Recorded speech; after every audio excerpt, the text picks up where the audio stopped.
कार्यालय के आदेश के अनुरूप ये भी बीच से ही प्रारंभ होती है। कार्यालय आदेश में यहाँ पर कार्यालय आदेश लिखते हैं, यहाँ विज्ञप्ति आप विषय लिखेंगे।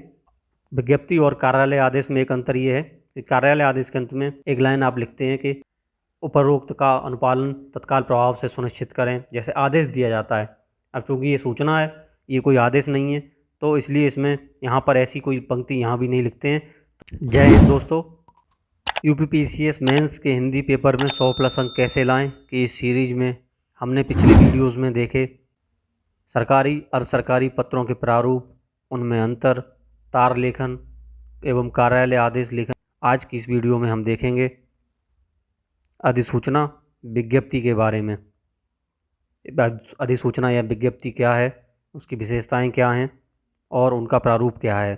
अधिसूचना या विज्ञप्ति या विज्ञापन आप लोग समझ सकते हैं कि शासकीय निर्णय, लोक विषयक महत्वपूर्ण मामले या सांविधिक आदेश से संबंधित सरकारी सूचना जब सरकार आम पब्लिक के लिए जारी करती तो उसे अधिसूचना कहते हैं।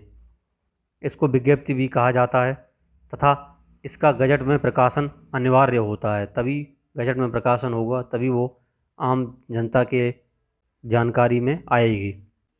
विज्ञप्ति किसी शासकीय पदों के लिए भी आप लोग देखते हैं निकालती सरकार, और बहुत दिनों से आप लोग RO की विज्ञप्ति का इंतज़ार कर रहे हैं।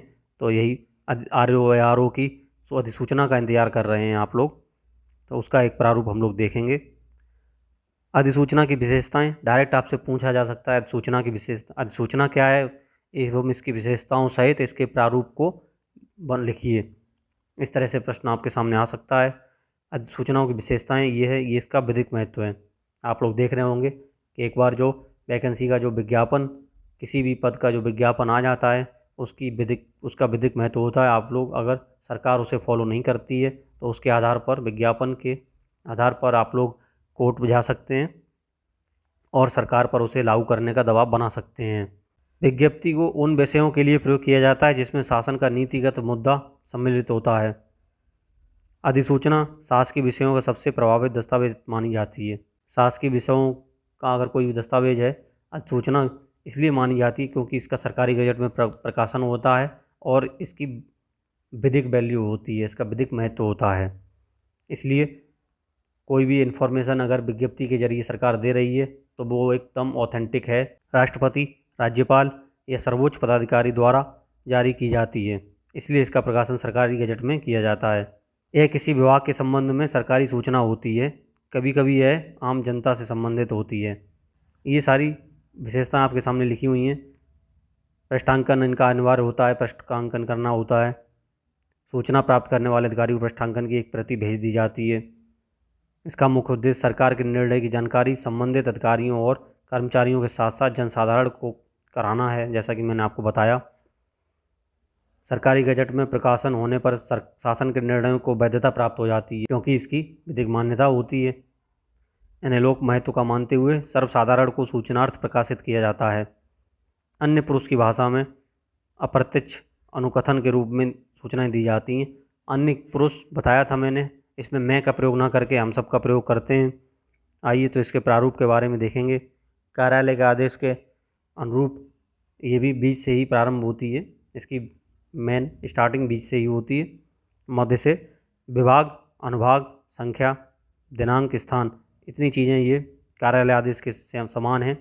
यहाँ पर विज्ञप्ति लिखी हुई है, कार्यालय आदेश में यहाँ पर कार्यालय आदेश लिखते हैं।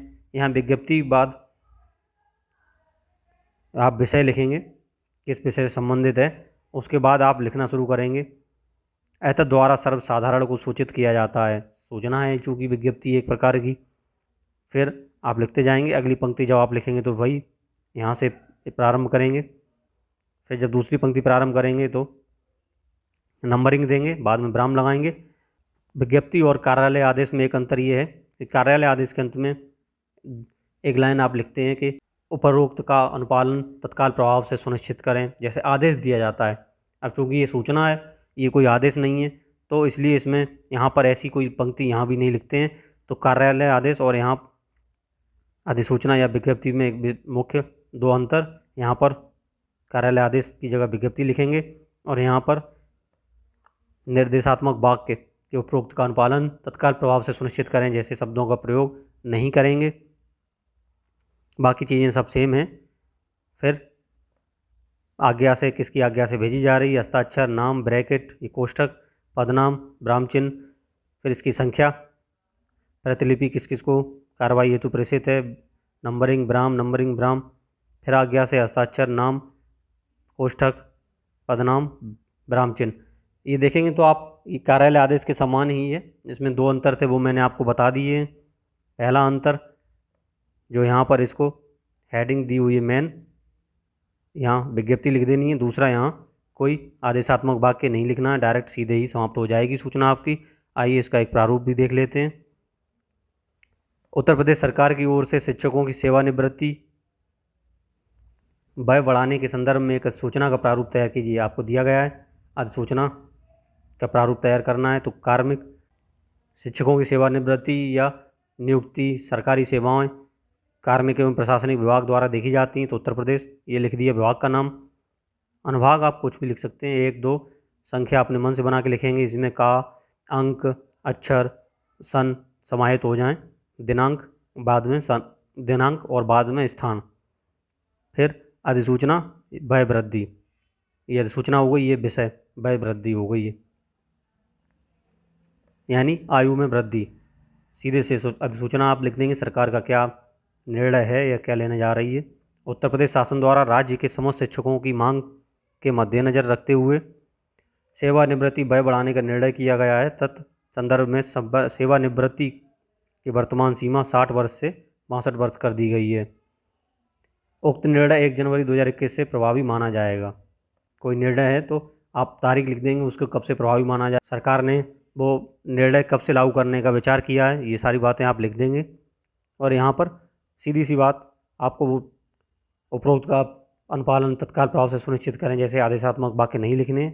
और ये बाकी कार्यालय आदेश की तरह यहाँ आज्ञा से हस्ताक्षर, काखा का, ये सचेब, विराम चिन्ह, दर संख्या, ये फिर प्रतिलिपियाँ सार्वजनिक सूचना पटल पर अंकन एवं प्रमुख समाचार पत्रों में प्रकाशित समाचार पत्रों के नाम लिख देंगे। वहाँ पर अधिकारियों को भेजे गए थे जिन जो संबंधित विभाग थे, संबंधित अधिकारी थे, उनको प्रतिलिपियाँ भेजी गई थी। यहाँ पर सूचनाएं प्रकाशित करनी है तो समाचार पत्रों में भेजी जाएंगी।